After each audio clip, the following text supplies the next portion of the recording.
Hello दोस्तों, स्वागत है आपका हमारे इस YouTube चैनल पे।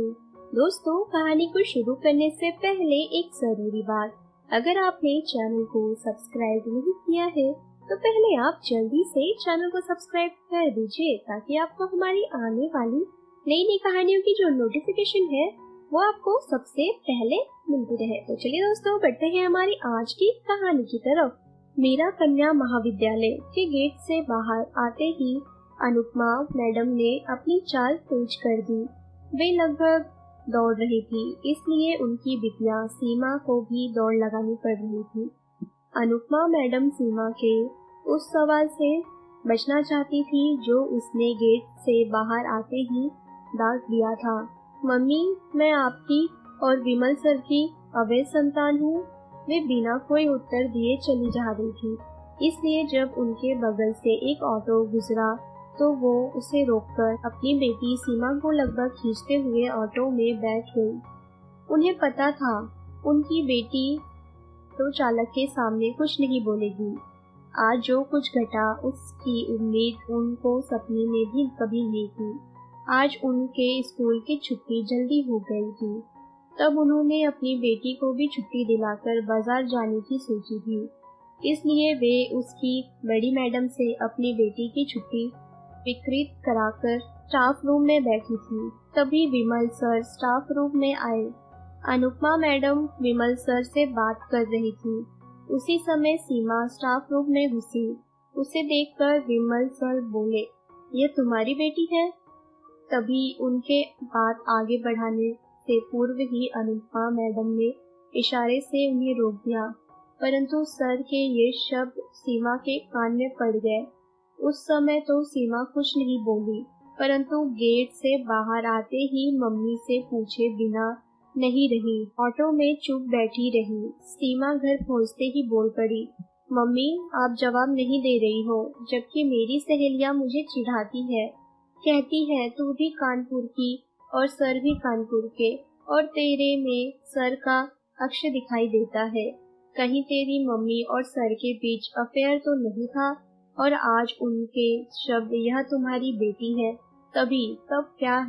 मैं आपकी और सर की अवैध संतान हूँ। अनुपमा उसकी बात को टालते हुए बोली, जब तू पेट में थी तब तेरे सर के परिवार का घर में बहुत आना जाना था, इसलिए। मम्मी, आपने मुझे बच्चा समझा है, मैं सर से ही पूछ लूंगी, कहकर सीमा वहाँ से उठ गई। अनुपमा ने उसे रोका नहीं, क्योंकि उनको पता था वह जो सोच लेती है करती है। सीमा चाय नाश्ता कर अपने कमरे में आकर लेट गई। टीवी चला लिया, परंतु उसका प्रिय प्रोग्राम भी उसको शांति नहीं दे रहा था। वह तुम्हारी बेटी है, तभी ये ही शब्द उसके कानों में बार बार गूंज रहे थे। तभी फोन की घंटी बजी। उसने फोन उठाया। उधर उसकी सहेली मधु थी। तू भी घर आ गई पागल, घड़ी देख 4 से ज्यादा बज गए हैं। इधर उधर की बातें करने के बजाय सीमा ने सीधे ही पूछ लिया, तू विमल सर का घर जानती है? क्यों, क्या तू भी सर से ट्यूशन पढ़ना चाहती है? हाँ, वह बहुत अच्छा पढ़ाते हैं। अरे हाँ, तेरा विषय तो सर पढ़ाते नहीं है।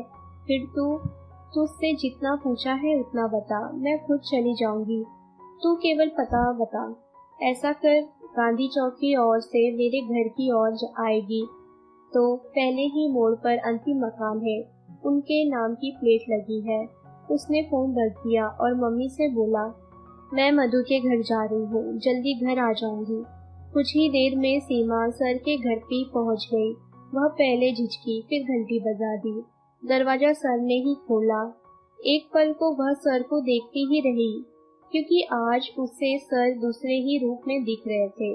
और फिर उसे अपना मकसद ध्यान आया और सर के कुछ पूछते ही कि कुछ बोलने से पहले ही वह बोल पड़ी, सर, क्या मैं आपकी और मम्मी की अवैध संतान हूँ? सर को शायद ऐसे प्रश्न की उम्मीद नहीं थी, इसलिए सर ने कहा, देखो बेटे, ऐसे प्रश्न दरवाजे पे नहीं किए जाते, अंदर आओ, मैं तुम्हारे हर प्रश्न का उत्तर दूंगा।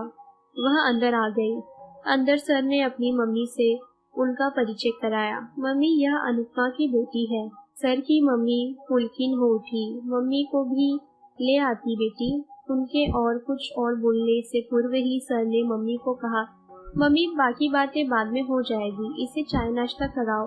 पहली बार घर आई है। उनके चले जाने के बाद सर बोले, हाँ अब बोलो।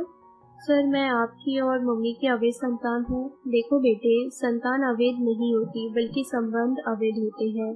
और फिर मेरे और तुम्हारी मम्मी के संबंधों को तो तुम्हारे पापा की स्वीकृति थी। यह सुनते ही सीमा का मुंह खुला का खुला रह गया।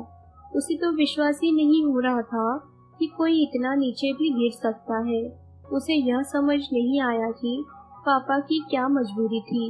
उसकी परेशानी भाप कर सर बोले, शांत होकर बैठो, मैं सब बताता हूँ।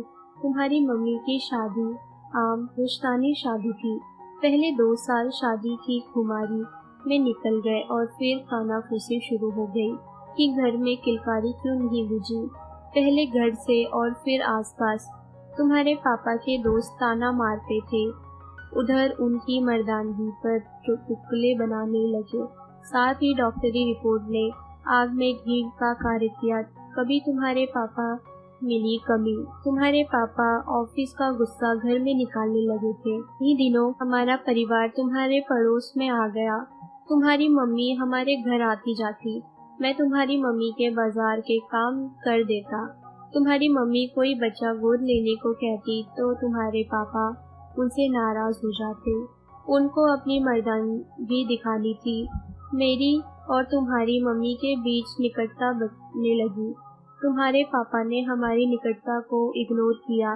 फलस्वरूप हमारी निकटता और बढ़ती गई और उस मुकाम तक पहुंच गई जिसके फलस्वरूप तुम अपनी मम्मी के पेट में हो गई। वह दिन मुझे आज भी याद है। मैं जब तुम्हारे घर पहुंचा तब तुम्हारी मम्मी के शब्द कान में पड़े। उन शब्दों को सुनते ही अंदर जाग कर रहे थे। मेरे कदम रुक गए। तुम्हारी मम्मी कह रही थी, लो अब तुम भी खुश हो जाओ, मैं गर्भवती हो गई। अब दोस्तों के सामने तुम्हारी गर्दन नहीं झुकेगी। मुझे लगा कि मैं सिर्फ एक पुल था जो तुम्हारे पापा को मर्द साबित करने के लिए इस्तेमाल किया गया था। मुझे तुम्हारी मम्मी पर गुस्सा आया। सोचा कि वहाँ जाकर अपनी नाराजगी जाहिर करूं, लेकिन फिर मुझे तुम्हारी मम्मी पर तरस आ गया। मैं वापस घर आ गया। उसके बाद मैं कभी तुम्हारे घर नहीं गया। उसी दौरान मेरे पापा का तबादला हो गया। जिस दिन हम जा रहे थे उस दिन तुम्हारी मम्मी हमें छोड़ने आई थी। वे कुछ नहीं बोली, लेकिन उनकी चुप्पी भी बहुत कुछ कह रही थी।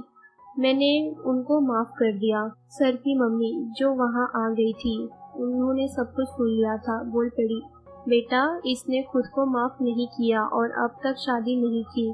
तुम्हारी मम्मी की खबरें शोभा आंटी से मिलती रही।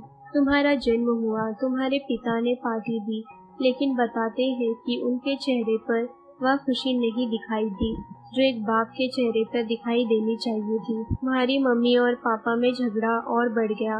तुम्हारा चेहरा देखकर उनको पता नहीं क्या हो जाता। शायद उनको अपनी नामर्दी ध्यान आ जाती या वो हीन भावना से ग्रस्त हो गए थे। तुम्हारी ओर ध्यान नहीं देते। तुम्हारी मम्मी के लिए तुम सब कुछ थी। शायद वो तुम्हारे कारण अपने आप को भूल जाती।